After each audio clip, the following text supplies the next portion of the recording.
السلام علیکم ورحمۃ اللہ وبرکاتہ۔ محترم و مکرم سامعین گرامی، ہمارے بہت سارے دوست ہیں، بہت سارے ساتھی ہوتے ہیں، بہت سارے ہمارے ایمان والے بھائی ہوتے ہیں، دکان کھولتے ہیں، کوئی بھی دکان، کوئی بزنس، کوئی کاروبار شروع کرتے ہیں، اسٹارٹ اپ کرتے ہیں، لیکن ہوتا یہ ہے کہ چند دن چلتا ہے، اس کے بعد پھر معاملہ بگڑ جاتا ہے۔ کبھی کبھی ایسا ہوتا ہے کہ اچھی بڑی دکان چل رہی تھی اور اچانک ایسا ہوا کہ دھندا بالکل مندہ ہو گیا۔ کبھی ایسا ہوتا ہے کہ دکان ہم نے شروع کی ہے اور دھندا چلا نہیں، پھر ہم نے دکان بدل دی، کاروبار بدل دیا، کبھی کرانے کی دکان کھولی، کبھی کپڑے کی، کبھی کس چیز کی، اس طریقے سے ہوتا ہے۔ اور جب دھندا نہیں چل پاتا ہے، خاص طور سے ابھی کے جو حالات ہیں، لوگ کافی پریشانی میں ہیں، روزگار کے اعتبار سے کافی ٹینشن ہے، اور حکومت کی بھی بڑی عجیب عجیب پالیسیاں ہوتی ہیں۔ بہرحال جو بھی ہو، اب ہوتا کیا ہے کہ جب یہ کاروبار نہیں چلتا ہے، دھندا مندہ ہو جاتا ہے، تو ہم لوگ عجیب غلط فہمیوں میں مبتلا ہو جاتے ہیں کہ فلاں نے میرے کاروبار میں بندش کر دی، اس نے یہ کر دیا، میرے ساتھ یہ کر دیا، جادو کر دیا، اور فلاں میرا دشمن ہے، فلاں حاسد ہے، اس نے ایسا کر دیا۔ اور پھر دکان میں کہیں کاغذ کا ٹکڑا بھی نظر آ جاتا ہے نا، تو کہتے ہیں فلاں نے کچھ کر دیا ہے، دیکھو یہ تعویذ نکلا ہے، اور کچھ بھی چھوٹی موٹی چیزیں ایسی دکھتی ہیں تو ہم ٹینشن میں آ جاتے ہیں۔ پھر عاملوں کے پاس بھٹک رہے ہیں، باوا لوگوں کے پاس جا رہے ہیں، پتہ نہیں کہاں کہاں جا رہے ہیں، اور پھر پیسہ برباد کر رہے ہیں، عقیدہ اپنا خراب کر رہے ہیں۔ دیکھو دوستو، اس سے انکار نہیں ہے کہ یہ ساری چیزیں نہیں ہوتی، یقیناً جادو ہوتا ہے، یقیناً نظر لگتی ہے، جیسے انسان پر نظر لگتی ہے، جانور پر نظر لگتی ہے، کسی اچھی چیز پر نظر لگ جاتی ہے، اپنے بچوں پر نظر لگ جاتی ہے، ایسے ہی دکان پر بھی نظر لگتی ہے، جادو بھی ہوتا ہے، اس سے انکار نہیں ہے۔ لیکن دوستو بزرگوں، عام طور پر ابھی جو ماحول ہمارا بن گیا ہے، 100 میں سے 99 لوگ یہ سمجھتے ہیں کہ ہماری دکان اگر نہیں چل رہی ہے تو کسی نے کچھ کیا ہے۔ یہ جو ہمارا مزاج بنا ہے، اس کو بدلنے کی ضرورت ہے۔ روزی ہماری اللہ کے ہاتھ میں ہے۔ وَمَا مِن دَابَّةٍ فِي الْأَرْضِ إِلَّا عَلَى اللَّهِ رِزْقُهَا۔ زمین پہ چلنے والے جتنے بھی چرندے، پرندے، جاندار، چاہے وہ انسان، حیوان ہو، مسلمان ہو، غیر ایمان والے ہوں، سب کی روزی جب اللہ کے ذمہ ہے، تو دوستو بزرگوں، ہم کیوں ان اسباب کو اختیار نہیں کرتے جس سے اللہ ہماری روزی میں برکت دے، جس سے اللہ تبارک و تعالی ہمارے کاروبار میں برکت دے، جس سے اللہ تعالی ہماری فاقے سے حفاظت فرمائے، جس سے اللہ تبارک و تعالی ہمیں کسی کے سامنے ہاتھ پھیلانے سے ہماری حفاظت فرمائے۔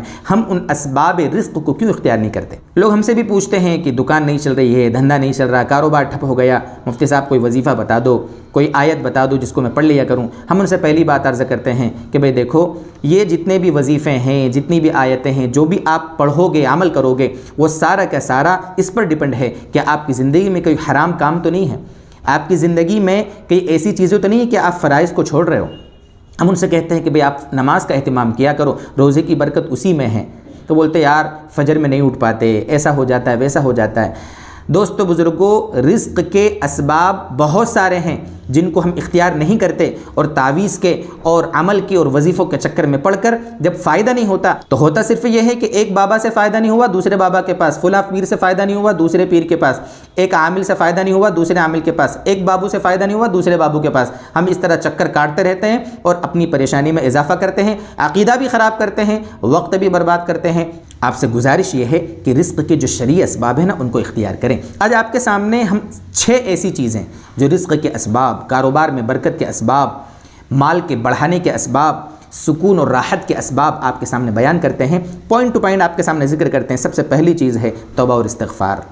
ہماری زندگی میں گناہ ہوتے ہیں نا، ان گناہوں کی نحوست سے ہماری روزی کے اندر برکت ختم ہوتی ہے۔ اللہ تعالیٰ قرآن کریم میں فرماتے ہیں استغفروا ربکم۔ حضرت نوح علیہ السلام نے اپنی قوم کے لوگوں سے کہا تھا استغفروا ربکم انہ کان غفارا یرسل السماء علیکم مدرارا ویمددکم باموال وبنین ویجعل لکم جنات ویجعل لکم انہارا۔ تمہیں اولاد بھی دے گا، مال بھی دے گا، استغفار کی برکت سے بارشیں بھی برسائے گا، سب کچھ کرے گا۔ یعنی توبہ کرو گے، استغفار کرو گے، اللہ تبارک و تعالی ہر قسم کی نعمتوں سے نوازے گا۔ ایک حدیث پاک مستدرک حاکم کی، اس میں نبی اکرم صلی اللہ علیہ وسلم فرماتے ہیں کہ جو شخص استغفار کا اہتمام کرتا ہے نا، اللہ تعالی ہر غم سے اس کو نجات دیتے ہیں، ہر غم سے، اور تنگی سے نکلنے کا راستہ اس کے لیے مہیا فرماتے ہیں، اور ایسی جگہ سے اس کو روزی دیتے ہیں جہاں اس کو گمان بھی نہیں ہوتا۔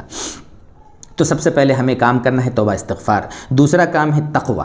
اللہ تعالیٰ قرآن کریم میں فرماتے ہیں وَمَن يَتَّقِ اللَّهَ يَجْعَل لَّهُ مَخْرَجًا وَيَرْزُقْهُ مِنْ حَيْثُ لَا يَحْتَسِبُ۔ جو اللہ کا تقوی اختیار کرتا ہے نا، اللہ تبارک و تعالیٰ اس کو ہر تنگی سے نکال دیتے ہیں اور ایسی جگہ سے اس کو روزی دیتے ہیں جہاں اس کو گمان بھی نہیں ہوتا۔ تو دوسرا کام ہمیں کرنا ہے تقوی والی زندگی۔ نمبر 3 توکل، اللہ پہ بھروسہ۔ اسباب اختیار کریں، اللہ پہ بھروسہ کریں۔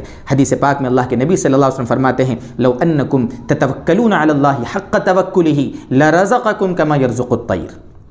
عجیب روایت ہے، یعنی تم اللہ پر ویسے توکل کرو، ویسا بھروسہ کرو جیسا کہ اس پر توکل کا حق ہے، تو تمہیں بھی وہ ویسے ہی روزی دے گا جسے پرندوں کو دیتا ہے۔ وہ نکلتے ہیں تغدو خماصا وتروح بطانا، گھر سے نکلتے ہیں، ان کی کوئی دکان نہیں ہے، وہ کہیں کسی کمپنی میں جاب نہیں کرتے، ان کی کوئی سیلری نہیں آتی، بس اللہ کے بھروسے پر، اللہ پر توکل کرتے ہوئے اپنے گھروں سے نکلتے ہیں۔ بس یہی ان کا سبب ہوتا ہے کہ اپنے گھروں سے دانے کی تلاش میں نکلتے ہیں۔ جب وہ نکلتے ہیں تو خالی پیٹ ہوتے ہیں، لیکن اللہ کے نبی صلی اللہ علیہ وسلم فرماتے ہیں کہ تروح بطانا، جب وہ اپنے گھونسلوں میں واپس آتے ہیں تو سب کے پیٹ بھرے ہوتے ہیں۔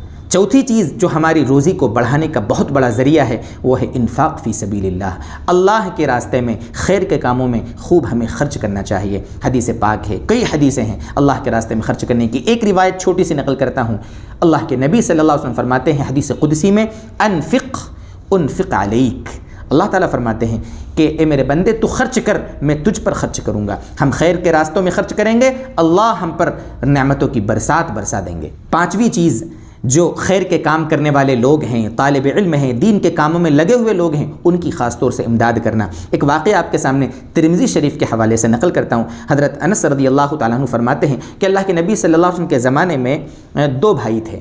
ایک بھائی نبی اکرم صلی اللہ علیہ وسلم کی خدمت میں جاتے رہتے تھے، آپ کی خدمت میں جا کر علم و معرفت حاصل کرتے تھے، دین کا سیکھنا سکھانا کرتے تھے، اور دوسرے جو بھائی تھے وہ پیشہ اختیار کرتے تھے، جو بھی کمائی کرتے تھے۔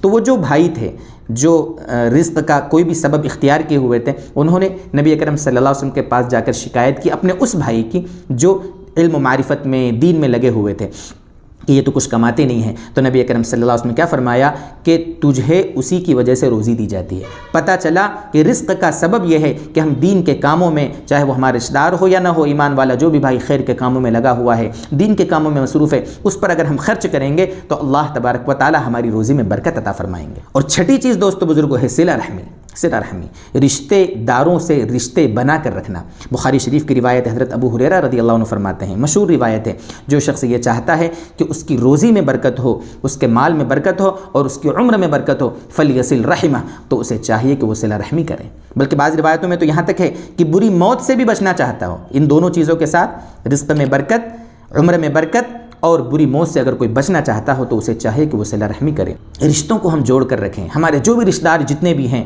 سب سے رشتوں کو بنا کر رکھیں، ان پر خرچ کریں، ان سے محبت بانٹیں، ان میں کوئی بیمار ہو جائے تو ان کی عیادت کریں، ان میں کسی کا انتقال ہو جائے تو ان کی تعزیت کریں۔ یہ سارے رزق کے اسباب ہیں، توبہ استغفار ہے، توکل ہے، تقوی ہے، صلہ رحمی ہے، انفاق فی سبیل اللہ ہے۔ ان اسباب کو اختیار کریں، اللہ پہ بھروسہ کریں۔ دوست بزرگوں، آپ دیکھیں کہ روزی کیسے بارش کی طرح ہمارے اوپر برستی ہے۔ اللہ تعالی ہمیں اس کے توفیق عطا فرمائے، جو رزق کے صحیح اسباب ہیں ان کو اختیار کرنے کی توفیق عطا فرمائے۔ وآخر دعوانا ان الحمد للہ رب العالمین۔